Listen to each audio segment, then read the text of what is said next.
बिस्मिल्लाहिर्रहमानिर्रहीम।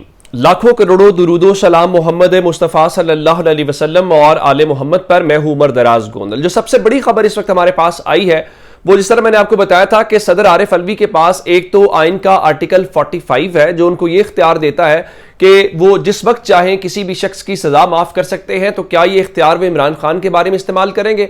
लेकिन उसमें बुनियादी सवाल यह है कि सदर अपने पास से ये काम नहीं कर सकते। सदर को ये काम करने के लिए दरखास्त, एक एप्लीकेशन जाना होती है जिसके ऊपर वो जो पावर ऑफ पार्डन जिसको हम बोलते हैं, यानी किसी को भी आम माफी का ऐलान करना, उसकी सजा को माफ करना। माजी में इसकी हमने एक मिसाल देखी है। मैं आपको याद दिलाना चाहता हूं, जब आसिफ अली जरदारी की हुकूमत आई थी तो उस वक्त रहमान मलिक की सजा जो है वो माफ की गई थी। अब एक तो इख्तियार हो गया ये।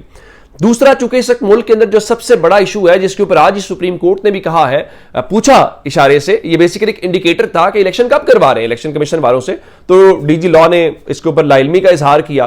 फिर चीफ जस्टिस ने कह दिया किसी और केस के अंदर कि जरा इलेक्शन से पहले ये हल्कों वाले मामलात हल करें और इस चीज को मंतकी अंजाम तक पहुंचाएं। अब उससे एक और डेवलपमेंट आई है, और डेवलपमेंट उसी तरह से, अगर आपको याद हो तो चंद रोज पहले सुप्रीम कोर्ट ऑफ पाकिस्तान ने रिव्यू एंड जजमेंट्स के हवाले से जो एक कानून साजी की गई थी पार्लियामेंट से, उसको खत्म कर दिया। अब बुनियादी बात यह थी कि सुप्रीम कोर्ट ने कहा कि कोई जो एक्ट होता है वो कॉन्स्टिट्यूशन को खत्म नहीं कर सकता। मिसाल के तौर पर यह बात समझने की क्या है, कॉन्स्टिट्यूशन या आइन सबसे ऊपर होता है और एक्ट और कानून साजी जिस तरह कोई भी कानून है वो उसके नीचे होता है, यानी उसके आइन के तय करदा दायरे इख्तियार में होता है। तो जो एक्ट होता है वो कानून आइन को जो है वो उसको मुतबादिल नहीं हो सकता। अब इस वक्त सूरत हाल क्या है? इस वक्त सूरत हाल यह है कि इलेक्शंस कब होने हैं, इलेक्शंस टाइम के ऊपर होने हैं।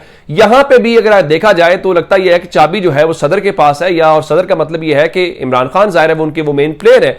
तो अब इस हवाले से एक नई चीज मार्केट के अंदर आ गई है और सवाल यह उठाया गया है कि जब कॉन्स्टिट्यूशन ये कहता है, कॉन्स्टिट्यूशन के मुताबिक जब असेंबलियां तहलील हो जाएं तो इसका मतलब यह होगा कि उसके बाद जो सदर पाकिस्तान है वो इलेक्शन की तारीख देंगे, और उसके अंदर वाज़ेह तौर पर लिखा गया है where the president dissolves the national assembly notwithstanding anything contain in clause 1 the shall appoint a date not later than 90 days from the date of dissolution for the holding of general elections appoint a caretaker. उसमें सारा कुछ बताया गया जिसमें वाज़ेह तौर पे ये बताया गया है कि जो सदर हैं वो इस हवाले से इलेक्शन की तारीख देंगे। अब चूंकि असेंबली तहलील हो गई 9 अगस्त को और आज जो है वो 15 अगस्त है, और इस चीज को लेके आज आपने देखा कि पाकिस्तान पीपल्स पार्टी के जो रजा रब्बानी साहब हैं उन्होंने वाज़ेह तौर पे ये कहा है कि असेंबली तहलील को 9 दिन हो गए हैं और 90 दिनों में इंतखाबात कराने के लिए आईनी तकाजे पर जो घड़ी है वो टिक टिक कर रही है। और उनका कहना यह है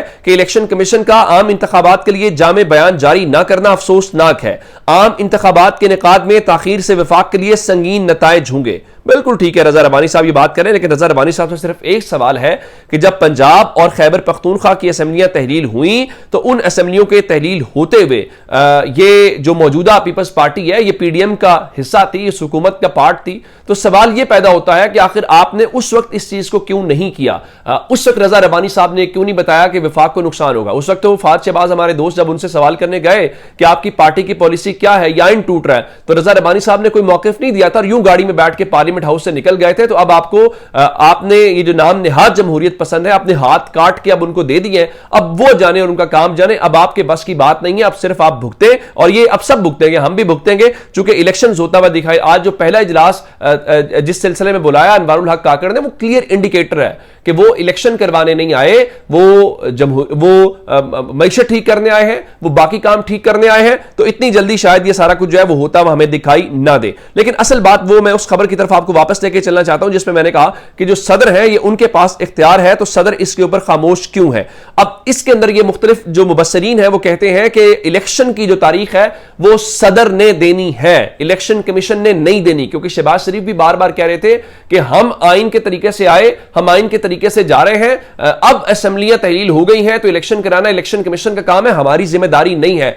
देखिए, अगर आइन की बुनियाद के ऊपर आपने चलना है तो फिर केयर टेकर का सेटअप उसी के मुताबिक है। तो अगर उस केयर टेकर्स का सेटअप आ सकता है, प्राइम मिनिस्टर आ सकता है, चीफ मिनिस्टर आ सकता है, तो फिर आपको इलेक्शन भी उसके अकॉर्डिंगली कराने हैं। फिर यह नहीं हो सकता कि यहां कॉन्स्टिट्यूशन में पसंद नहीं है तो यहां हमने इलेक्शन जो एक्ट है जिसका आर्टिकल 57 बेसिकली था, जिसको इन्होंने अमेंड किया है, उसके अंदर सदर को यह वाज़ेह तौर पर लिखा गया था कि तारीख जो है वो सदर देगा। क्योंकि जब पंजाब और खैबर पख्तूनख्वा की बारी आई तो इन्होंने कहा जी वो असल में ना सदर का इख्तियार सिर्फ जनरल इलेक्शन के ऊपर है। तो अब मुल्क में जनरल इलेक्शन हो रहे हैं, अब जब जनरल इलेक्शन की बारी आई है तो इन्होंने कहा नहीं नहीं, वो चूंकि हमने इलेक्शन एक्ट 2017 के अंदर तरमीम कर दी है, तो अब सदर इख्तियार उनके पास नहीं रहा और सदर ने ये तारीख नहीं देनी, इलेक्शन कमीशन ने तारीख देनी है। अब इस हवाले से ये बहुत अहम है और असल बात यह है कि कहीं सदर आरिफ अलवी तो गैर आईनी काम नहीं कर रहे। मेरे ख्याल से कहीं ऐसा ना हो जिस तरह आज सुप्रीम कोर्ट ने कहा है, इस मामले ने एक बार फिर सुप्रीम कोर्ट जाना है। यह तयशुदा बात है। तयशुदा बात इसलिए है कि इलेक्शन कमीशन को 54 दिन का शेड्यूल उसको अमल दरामद कराना है और उसके बाद अभी तक इलेक्शन कमीशन हमें कहीं इंडिकेटर देता हुआ नजर नहीं आ रहा कि वो इलेक्शन करवा रहा है। केयर टेकर सेटअप करवाता हुआ नजर नहीं आ रहा। हुकूमत खुल के कह रही है कि जो गई है हुकूमत कि जनाब अगले साल फरवरी मार्च के अंदर इलेक्शन होंगे, तब तक जो सेनेट की भी आप जानते हैं कि वो सारी चीजें हैं। तो इसका मतलब ये होगा कि फिर अब अगर आप इमरान खान को जेल में डाल के सजा दे के तहरीक इंसाफ के साथ ये हाल करके भी आपको समझ नहीं आ रही, तो फिर क्या करें? फिर वो नवाज शरीफ साहब हैं, उनके मुतालिक आज खबर चलवा दी गई फैमिली जराए से जनाब कि उनके फैमिली जराए ये बता रहे हैं कि वो ना सितंबर के वस्त में आ जाएंगे। हमें तो ये बताया गया था वो 14 अगस्त को आएंगे, वो जश्न आजादी जो है वो आजादी होने का जो आजाद होने का दिन है वो पाकिस्तान में मनाएंगे। तो वो अगस्त में भी नहीं आए, वो सितंबर के अंदर भी आते हुए दिखाई नहीं दे रहे। मैं आपको आज की सिर्फ आज की खबर देता हूं। मैंने आपको बताया था कि मार्केट बताएगी कि आज मजमूई तौर पर क्या सूरत हाल है और नए जो वजीर आजम आए हैं वो मार्केट को लेकर किस तरीके से आगे चल रहे हैं। मैं आपको बता देता हूं। आज जो ओपन मार्केट के अंदर डॉलर है 3 रुपया 1 पैसे बंद हुआ और हाईएस्ट रेट है ये पाकिस्तान की तारीख का कि 291 रुपए 90 पैसे के ऊपर सरकारी रेट आज डॉलर बंद हुआ है। ओपन मार्केट में जो डॉलर है वो 4 रुपए 50 पैसे महंगा होने के बाद 302 रुपए के ऊपर बंद हुआ है और यूं डॉलर 300 के ऊपर क्रॉस कर गया। अगली खबर सुन लीजिए। इस वक्त लाहौर समेत मुख्तलिफ शहरों के अंदर लोगों को पेट्रोल पंप्स के ऊपर पेट्रोल नहीं मिल रहा।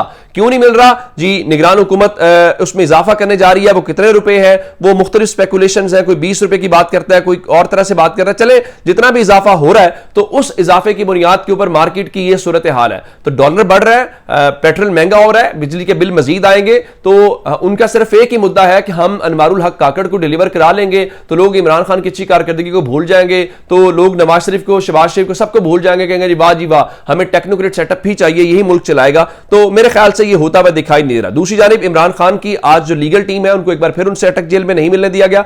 जो बुशा बीबी है उनसे उनकी मुलाकात हुई है और उसके बाद बुशा बीबी जो है वो मुख्तलिफ केसेस के अंदर जो तोशा खाना की उनकी FIR है उसमें उन्होंने तफ्तीश को जो है वो ज्वाइन कर लिया है। इमरान खान के हवाले से जो उनके वकील है वो ये बताया, बल्कि फारूक हबीब ने भी ट्वीट किया कि बुशा बीबी की इमरान खान से मुलाकात हो गई है और इतलात ये है कि इमरान खान को एक छोटे से सेल के अंदर कैद तन्हाई में रखा गया है। वो सेल में जगह इतनी तंग है कि सामान का बैग भी वहां नहीं रखा जा सकता। इस सेल में खुला वॉशरूम है जिसमें एक पानी की बाल्टी है, वहां नहाने ओवरऑल उसकी बात की गई है। उनका मुराद यह है कि कोई बेटर क्लास की सहूलियात उनको फराहम नहीं की गई और जो इस्लामाबाद हाई कोर्ट ने कहा था इवन जो कुरान पाक का अंग्रेजी तर्जुमा है वो भी उनको फराहम नहीं किया गया। अब अगर चीफ जस्टिस के कहने के ऊपर अमल दरामद नहीं हो रहा तो फिर आप क्या कह सकते हैं? फिर चीफ जस्टिस जो है वो सिर्फ अदालत लगाते हैं, अमल दरामद तो फैसले के ऊपर नहीं होता।